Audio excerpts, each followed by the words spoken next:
பாஜக கூட்டணியில் அதிமுக இருந்தாலும் வெற்றி பெறுவதற்கு தேவையான மெஜாரிட்டி தொகுதிகளை வைத்துக் கொண்டு மீதி உள்ள தொகுதிகளை மட்டுமே கூட்டணி கட்சிகளுக்கு ஒதுக்குவேன் என்றும் யார் தயவும் இல்லாமலே அதிமுகவை வெற்றி பெற வைக்க முடியும் என்றும் அதற்கான வேலைகளில் இபிஎஸ் இறங்கியுள்ளதாக தகவல் வெளியாகியுள்ளது. இதனால் பாஜக தரப்பு அதிர்ச்சியில் இருப்பதாக கூறப்படுகிறது.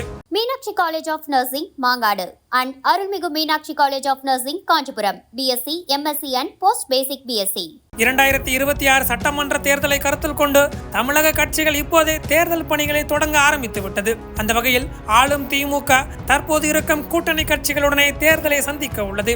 அதேபோல் பாஜக கூட்டணியில் அதிமுகவும் நாம் தமிழர் கட்சி தனித்து போட்டியிடவும் தயாராகி வருகிறது. தமிழக வெற்றி கழகம் யாருடன் கூட்டணி அமைத்து தேர்தலை சந்திக்க உள்ளது என்பது தொடர்பாக இன்னும் எந்த முடிவும் அறிவிக்கப்படவில்லை. இதனிடையே பாஜக தலைமையில் தேசிய ஜனநாயக கூட்டணி இருந்தாலும் தமிழ்நாட்டில் அதிமுக பொதுச் செயலாளர் இபிஎஸ் தலைமையில் தான் இந்த கூட்டணி இயங்கும் என்று அமித்ஷா அறிவித்தார். இச்சூழலில் தான் கூட்டணி தொடர்பான அனைத்து முடிவுகளும் முழுக்க தன்னுடைய கட்டுப்பாட்டில் தான் இருக்க வேண்டும் என்று இபிஎஸ் தீவிரம் காட்டி வருகிறாராம்.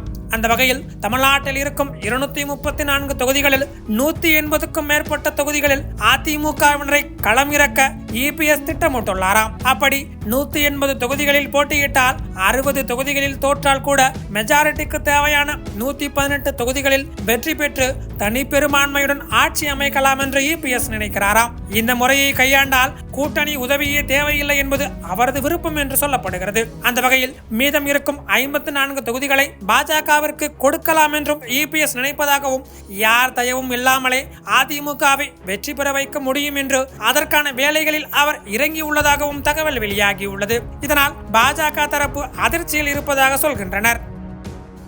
Meenakshi College of Nursing Mangadu and Arulmigu Meenakshi College of Nursing Kanchipuram BSc MSc and post basic BSc